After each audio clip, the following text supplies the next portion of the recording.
salaamaaleykum téléspectateur Diaspora Actu ñoo ngi leen di nuyu fii ci parc Gaël bi nekk fii ci Rennes fi nga xam ne waa Pastef Bretagne fi la ñuy defee tey seen barbecue bi ci barbecue bi nag ci kaw fobeeg reebeeg lekk beeg naan bi ak saafonte bi Diaspora Actu daf fee décelé ay profil yoo xam ne yi jàpp na ne dañoo intéressant war a ñu muy ay profil yoo xam ne yi war nañu participer activement ci développement dëkk ba ci kaw loolu nag moo taxoon ñu tàllal suñu micro kenn ci ñoom muy El Hadj Mama Diène dañ leen di présenter El Hadj Mama Diène seq ak moom waxtaan bisimilah. salaamaaleykum. waaleykum salaam. tur bi naka la sëñ bi. waaw man maa ngi tudd El Hadj Mama Diène. waaye maa ngi dëkk France. dëkk bu ñu naan Rennes. en Bretagne. waaw El Hadj Mama sànq da nga comme nga commencé woon bi ñuy def présentation bi.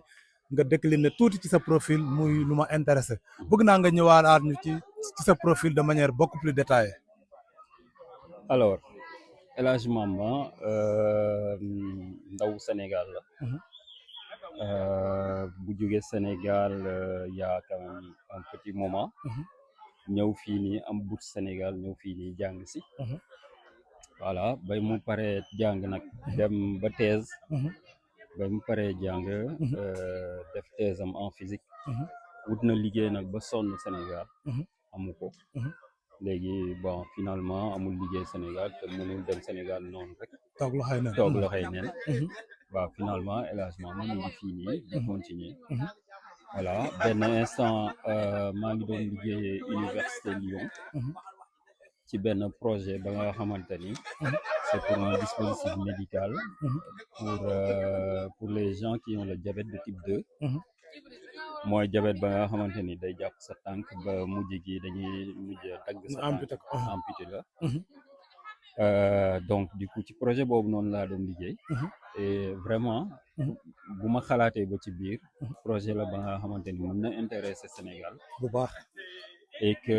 bon voilà j'aimerais aussi développer ko Sénégal voilà waaye projet la bu laaj xaalis bu bari tamit pour monter dispositif médical bi et dispositif médical bi de A à Z man maa koy defar quoi voilà. bëggoon naa nga ñëwal ma tuuti ci parce que impliqué woon nga ci benn projet boo xam ne bii wax nga ko léegi université bi nga ko defee woon nga am yéene def benn li ñuy woowee transfert de compétence parce que yéen fi ngeen jàngee Sénégal moo la jox bourse nga ñëw donc yow nga sentir le besoin de delloo njukkal Sénégal nee nga projet bi laaj na ay moyens mais Sénégal aussi ñu gis ne diabète bi sonal na nit ñi trop est-ce que projet boobu yow commencé nga ko jëmmal ba nga xam ne tey autorités yi vraiment mën nga leen ko proposer ñoom ñu xool projet boobu yow ci expliquer ñu plus en détail parce que wax nga ma rek diabète de type 2 bëri na Sénégal trop Sénégal presque léegi presque xaw ma pourcentage bi mais pourcentage ñu diabète bëri na yow nga am projet bu toll noonu projet bi expliquer ma en détail comment ça se passe. alors projet bi bon man ci côté scientifique bi nag laa mën a dugg bu baax xuus ci pour tout ce qui est pourcentage au Sénégal, je sais qu'au Sénégal, ça touche pas mal de gens. Mais pour tout ce qui est pourcentage, il y a quelqu'un qui travaille sur ce domaine-là, en fait. So bouillé deug projet bi, j'ai essayé de mobiliser, on va dire 4 personnes. Il y a mën liggéey à temps plein ci projet boobu noonu. Kenn ki mi ngi Sénégal, moom ci benn ONG la doon liggéey, ONG ba bu tudd Amref. C'est une ONG africaine, très connue même, et qui travaille dans le domaine de la santé. Moom nag laa bëgg mu porter projet bi, xam nga mën a dem commencer waxtaan ak ministère de l'intérieur ci ministère de la santé, commencer waxtaan ak aussi médecins yi nekk foofu du travail ci diabète, pour que ñun ñu mën a ñëw jàppale leen. Léegi sur le plan scientifique, projet la ba nga xamante ni ñun ce qu'on va utiliser, c'est des caméras. C'est un dispositif médical ba nga xamante ni il y a des imageurs et imageurs yi c'est un nombre de 7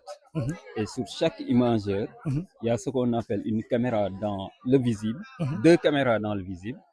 et une caméra dans l'infrarouge ak beneen caméra dans le NIR. Caméra dans le visible bi nag day permettre nga gis exactement ce qui se passe. caméra dans l'infrarouge day permettre nga xam chaleur bi tànk bi di dégager caméra dans le NIR nag loolu day permettre dugg ci tissu yi xool ce qui se passe à l'intérieur de chaque des tissus ouais, tissu musculaire hein. Donc du coup ci loolu noonu la ñuy liggéey donc il y a le gars qui est au Sénégal il y a man moi je suis mathématicien physicien et donc du coup damay travailler ci projet boobu noonu il y a un professeur qui est ici ba nga xamante ni lui il est prêt à me suivre pour travailler sur ce projet là. Professeur bi sénégalais la wala. Non c'est un français. C'est gis un nga français mais sama xarit la sama man moom laa doon liggéeyal en fait moom actuellement il est prêt à me suivre il y a aucun souci et bu ñu dee développé man ak moom ñooy développé dispositif médical am na beneen affaire ba nga xamante ni mooy côté software bi quoi côté après médecin yi naka lañ ko war a utiliser est-ce que appareil bi war na mën a réagir rapidement ak yooyu noonu donc loolu noonu am na keneen ka nga xamante ni mobiliser naa ko kooku noonu mi ngi Sénégal moom moo nar a développer côté boobu bien vrai que ñun mën nañ ko développer en fait mais aussi je pense que ni c'est important de impliquer pas mal de gens parce que projet bi kenn moomu ko en fait képp ka nga xamante ni tu es motivé pour faire ce projet là pour que mu mën a servir ñi nga xamante ni dañoo feebar bah tu es le bienvenu et que médecins yi surtout sax dañ leen soxla te ñu ngi leen di woo ci projet boobu noonu parce que pourquoi parce que projet buñ ko taxawalee on aura besoin de cohorte ñi nga xamante ni am nañ maladie bi ñi nga xamante ni mën nañ liggéey ak ñoom pour que ñu mën a xool aussi comment la maladie évolue, comment l'appareil qu'on aura développé, comment cet appareil-là va réagir. Et aussi, faut pas oublier, il y aura beaucoup d'intelligence artificielle qui boobu noonu. Donc bu ma comprendre bu baax projet bi donc dafa nekk benn genre dispositif boo xam ne bi day suivre le malade le diabétique à 360 degrés. Sànq wax nga ko. day mobiliser ay fonds yu bëri. mais yow est-ce que waxtaan nga ak par exemple les autorités étatiques est-ce que am nañu connaissance du projet bi. Ah non, pas du tout. Pour l'instant, pas du tout. On va dire que instant yii nii ki nekk ci Sénégal tam doon liggéey am bref kooku noonu moo war a mobiliser ci ministère xool médecin yeeg yooyu noonu kooku noonu moo ci war a liggéey donc instant yi ñu ngi ci waxtaan bi mais soo bëggee dégg dëgg mooy que sur le plan scientifique projet bi nekkul benn problème en fait c'est réalisable on le fait les yeux fermés en fait. Donc loolu moom amul problème après il faut trouver les moyens et il faut trouver les partenaires loolu rek moo ci manqué mais pour la réalisation on peut le faire avec les yeux fermés on l'avait commencé man ak prof bi ma lay wax bi on l'avait commencé avec des médecins en Guadeloupe et ñoom ils sont vraiment intéressés par ce projet-là donc du coup mën nañ ko def Sénégal mais mën nañ ko def ailleurs dans le monde quoi parce que dispositif bi suñ ko développé c'est pour tout le monde c'est pour la communauté sa waay yow profil bu mel ni yow moom la ñuy woowee fuite des cerveaux parce que muy yow muy fii ñu bëri profil yu bëri yu fi décliné wu Sénégal moo leen jàngal li ci ëpp Sénégal moo fay seen jàng bañ toll fii ñu ñëw fii di servir beneen dëkk nee nga jéemoon nga intégré Sénégal pour liggéey ba sonn mu dëgër nga dellusiwaat ba léegi sax ba léegi nii est-ce que vraiment pare nga waat nii pour delluwaat Sénégal vraiment mettre tes compétences mettre vos compétences à la disposition du pays pour expliquer ni la pare naa rek man au-delà de liggéey bu may def je continue à travailler avec des universitaires au Sénégal ñi nga xamante ni bon sont des physiciens am na benn instant aussi j'ai travaillé avec des gens yi nga xamante ni ñu ngi INSEPS et ñoom dañu soxla woon sama compétence ci intelligence artificielle par exemple comment analyser leurs données dañu am ay données yi nga xamante ni waaye ils avaient besoin de moi pour analyser ko alhamdulillah ça s'est super bien passé maintenant pour wax la ni la je suis prêt mooy que ni man instant yi nii ci samay temps libre damay développer ay da nga xamante ni moom la ñu tuddee package c'est des packages Python ay bibliothèque la ya nga xamante ni étudiants yi ñi nga xam ñi ngi Sénégal amuñu comment on dit ça amuñu waa Sénégal problème bi mooy que ni amuñu xaalis bu bare pour mën a defar ay expérience ak yooyu noonu léegi avec package yu mooy développé mën nañ def ay expérience mais numérique donc loolu noonu maa ngi koy développé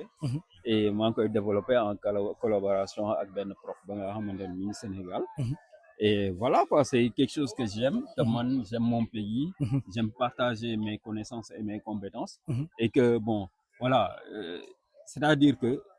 fini, il y a tellement de personnes qui ont compétences. Il y a tellement de personnes qui ont compétences, mais qui sont prêts pour Nibi Sénégal, partager ces compétences, mais amuñu opportunité. Loolu mooy problème. Opportunité. waaw dama lay ñaan rek nga lancer un appel def benn plaidoirie en faveur de toutes les compétences de la diaspora yi nga xam ne ils sont dispersés et toutes les compétences yi nga xam ne elles sont dispersées à travers la diaspora te ñu mën a jariñ Sénégal parce que man je dis que bu ñu amoon une banque de données de l'intelligentsia de la diaspora rek dinañ xam ne la diaspora n'est pas un problème c'est une solution wala boog c'est la solution yow ban appel ngay lancer les autorités. Alors man lu ma mën a wax à mon niveau mooy que ni Sénégal bari nañ problème keroog rek laa doon déglu benn gaañ mu naan Sénégal il y a tout reste à faire donc du coup man lu may mën a lancer mooy que ni bari nañ problème identifier ces problèmes-là au niveau de l'État et ensuite faire un appel au niveau de la diaspora mu nekk appel ba nga xamante ni bu ci politique rax nag dëgg la na nekk appel ba nga xamante ni bon on va intégrer tout le monde gars yi ñëw fii nii ñu ngi fiy def ay projet di ko réaliser de A à Z mais Sénégal à fortiori mën nañ ko def donc vu que mën nañ ko def Sénégal et que les gens qui sont à la ici ils ont l'habitude, ils ont leur manière de travailler. Donc, s'ils se retrouvent ensemble, projet yi wallahi dina dem bu gaaw. Donc, l'idée c'est identifier les projets et que buñ ko identifier, faire appel aux compétences. Ba pare nag fay leen lu ko jar quoi pour ñu mën a déplacer wu. Jërëjëf lan mooy sa dernier mot. Sama dernier mot bon di la remercier parce que c'est la première fois may def interview bu mel nii. Et que man nag duma dara je veux dire que je connais tellement de gens ya nga xamante ni ils sont très très forts te ñu ngi ci dëkk bi di taxawaalu pare pour ñibbi aussi di subir stress su dëkk bi et la plupart boo leen waxee dañ naan la saay man dëkk balaa gis mais awma opportunité donc sama dernier mot moom mooy ñu jëm ñu joxe opportunité man par exemple créé naa benn projet agricole projet bi mu ngi tudd Tamousana mais problème bi instant yi nii mooy problème moyen Tamousana moom lan la. Alors Tamousana benn projet la ba nga xamante ni c'est au niveau de Mboro man ak sama benn gain ba nga xamante ni lui c'est un bioinformaticien macha allah très très fort mais moom ñibbi na Sénégal mi ngi galéré nag Sénégal parce que bon voilà ñibbi na il a un niveau extraordinaire macha allah franchement lui c'est quelqu'un de macha allah quoi mais instant yi nii malgré diplôme yooyu yëpp mi ngi ci tool yi di liggéey tu vois parfois sax pour mu dajale 100 000 francs ci mois bi problème lay doon gaa ci moom mais bon bref moom mi ngi liggéey ci projet boobu nag projet bi bon dañu bëgg a lancer benn domaine dañu bëgg a def agro business quoi en gros agro business bi nag on a un terrain ci terrain bi dañ ko bëgg a def ay poules pondeuses aussi def benn élevage aussi terrain bi dañ koy diviser en parcelles léegi parcelles yooyu lan lay jariñ mooy que ni ñi nekk ñi Dakar parce que état bi dafa bëgg gars yi dem defi agriculture donc faire de petites parcelles ba nga xamante ni ñi nekk ñi Dakar dinañ mën a jógee Dakar ci week-end yi ñëw loué ci parcelles yooyu noonu di fa indi de temps en temps seen doom yi donc loolu noonu dafay déclencher quelque chose booy ya nga xamante ni xamuñu xamuñu xamuñu àll beeg yooyu mbay àll beeg dinañ commencer di bëgg àll bi susciter benn curiosité exactement dans un cadre et puis li ñuy bàyyi après ñoom ñoo koy jëlaat dundeeku donc projet bi loolu la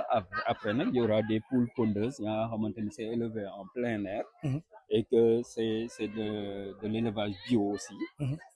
et voilà quoi loolu la ñuy jéem a lancer nii au Sénégal instant yi nii déposé nañ FES mais les choses traînent quoi donc ñi ngi xaar pour l'instant 15 millions lañ laajte 15 millions c'est pas énorme vraiment c'est pas énorme par rapport à l'importance du projet ouais exactement 15 millions lañ laajte et 15 millions yooyu noonu suñ ko kiiyee ba pare pour mën a permettre léegi dañ ko bëgg a lancer avec 15 millions yooyu noonu suñ demee nag ba gën a am xaalis dañu bëgg faire des écologies écologie yi mooy permettre nag parents yi di mën a jóge Dakar ak seeni doom di ñëw ci tool yi di fa mën a toog dans un cadre vraiment paisible ñu mën a liggéey ci seen parcelle et en même temps ñu mën a profiter ci vie boobu quoi mais fan ngeen inspiré loolu c'est vraiment c'est curieux c'est inspirant fan ngeen jëlee inspiration boobu bon xam nga ñun dañu yàgg di discuter rek waaw vu que gain bu may liggéeyal bi qui s'appelle Seydina Issa moom c'est quelqu'un qui aime l'agriculture et que bon instant yooyu noonu dañ ni la seule manière ñu mën a indi nit ñi ci kii vers l'agriculture c'est peut-être de proposer des essais léegi nag le fait de louer des parcelles loolu noonu c'est un très bon début pour essayer et après on sait jamais en fait si ça marche ñu continuer non ça va marcher ça c'est sûr ça va marcher à coup sûr maintenant après su fekkee ni bëgg nañ léegi mën nañ yokk nombre de parcelles yi c'est des parcelles de 1000 mètres carrés c'est vraiment tout petit mais c'est pour un bon début nga commencer am ce petit jardin pas très loin de Dakar c'est à Mboro c'est pas très loin il y a la mer à côté donc mën nga ñëw ak sa famille et de temps en temps aussi mën nga profiter dem